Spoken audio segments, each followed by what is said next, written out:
Tiene la palabra. Muchas gracias, señor presidente.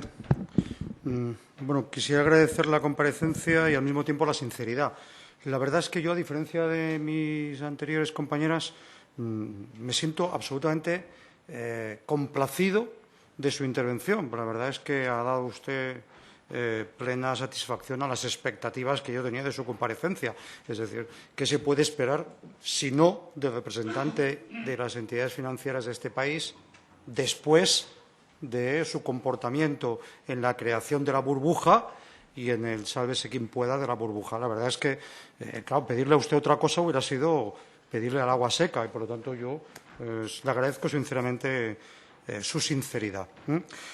Fíjese usted bien lo que nos ha dicho. Disculpe, me ha recordado usted cuando ha dicho que no es las entidades financieras y el sistema hipotecario la causa de la crisis, sino que la causa de la crisis es la crisis. Sí, es evidente.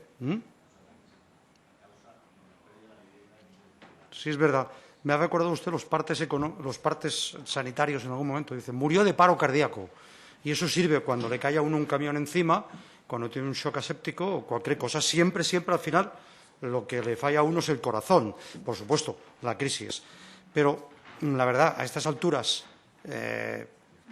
querer negar el papel del sobreendeudamiento privado, en el cual no únicamente, pero de manera principal, ha tenido algo que ver el comportamiento de las entidades financieras en relación también al mercado hipotecario, no tanto para las familias, pero sí para quienes alimentaron la burbuja, creo que es negar bastante la evidencia. En todo caso, yo le quisiera hacer unas preguntas para ver si la he entendido bien.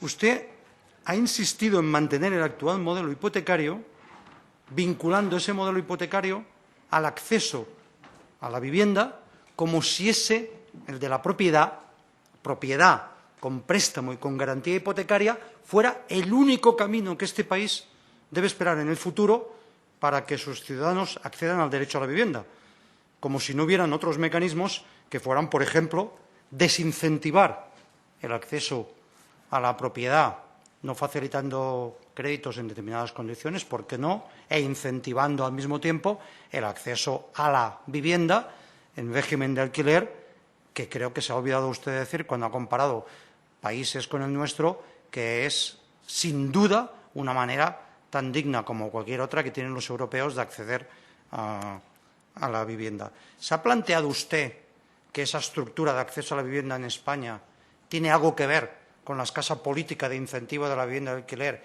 y con el incentivo a los préstamos hipotecarios para acceder a una falsa propiedad, en algunos casos a una propiedad, en otros casos a una falsa propiedad, como se ha visto en estos momentos? En segundo lugar, la siguiente pregunta.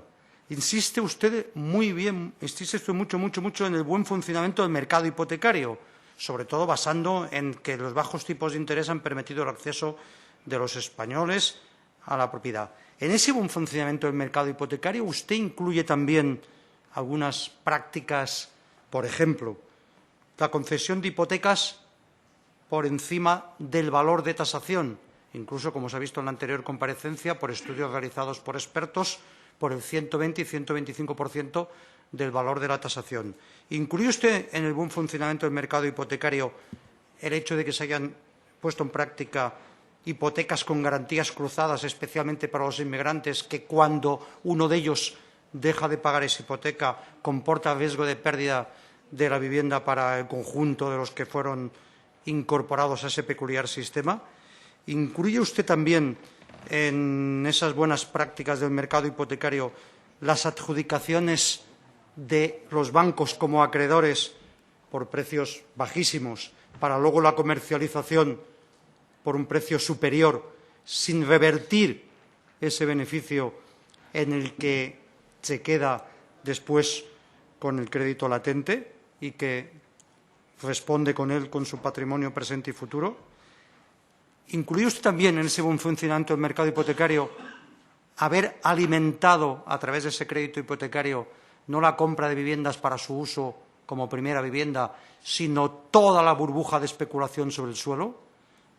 ¿O a lo mejor hemos entendido mal el resto de los españoles y ese sistema de financiación de las entidades financieras de sobreendeudamiento, buscando al mismo tiempo capital en los mercados internacionales no para financiar el acceso a la vivienda de las familias, sino para financiar procesos especulativos importantes. ¿Eso no se ha producido? ¿Eso no forma parte también de ese buen funcionamiento del mercado hipotecario que usted dice? La verdad es que nos hemos quedado con esas dudas porque, claro, si usted dice que funciona tan bien, se supone que también comporta ese funcionamiento positivo todo ese tema. ¿Son conscientes ustedes, las entidades financieras, que han sido un factor clave para facilitar la llegada a España de capital blanco, gris, negro y rojo, es decir, dañado por el crimen, para especular con la vivienda gracias a esa facilidad de acceso a crédito barato?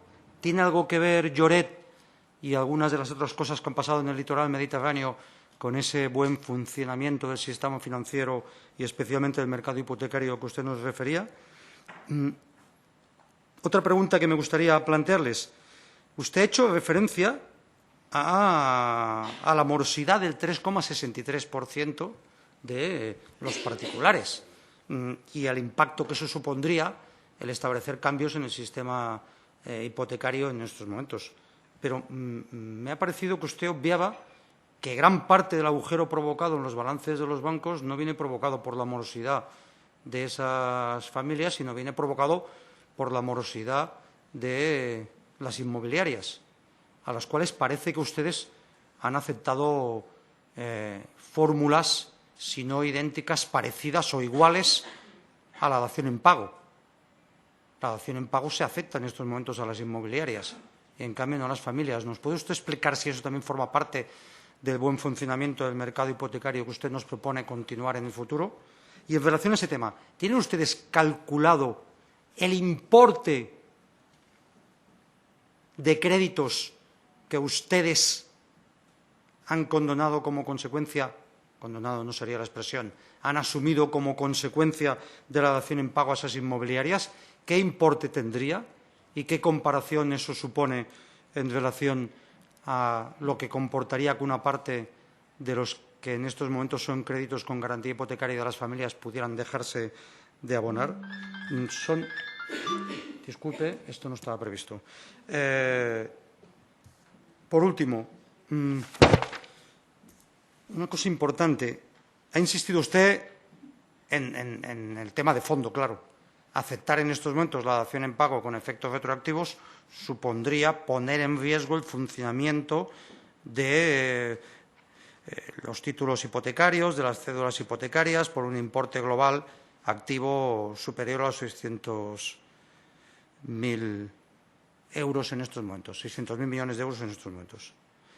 Insisten ustedes mucho en ese factor, porque dan por supuesto que eso incentivaría el impago. ¿Se han planteado alguna vez que la dación en pago comporta la pérdida de la vivienda habitual y, por lo tanto, es muy difícil que nadie quiera incentivar esa manera de salirse del crédito porque posiblemente deja de pagar el crédito para liberarse de por vida, pero lo hace a cambio de no tener una vivienda en la que vivir? Estamos hablando de vivienda habitual.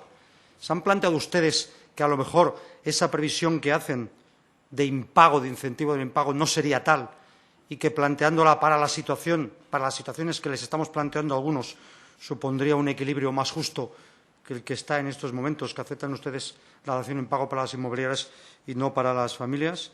Y, por último, ¿son conscientes ustedes que cuando ponen en valor el informe de la Unión Europea sobre el impacto del Decreto Ley 27/2012, que dice literalmente «nos felicitamos de lo poco que ha hecho el Decreto Ley, porque no va a suponer ningún impacto en las entidades financieras»? A sensu contrario, están diciendo que precisamente porque no supone ningún impacto, la causa de que no suponga ningún impacto es porque prácticamente no ha tocado en nada la capacidad de las familias para acceder a una solución en la vivienda.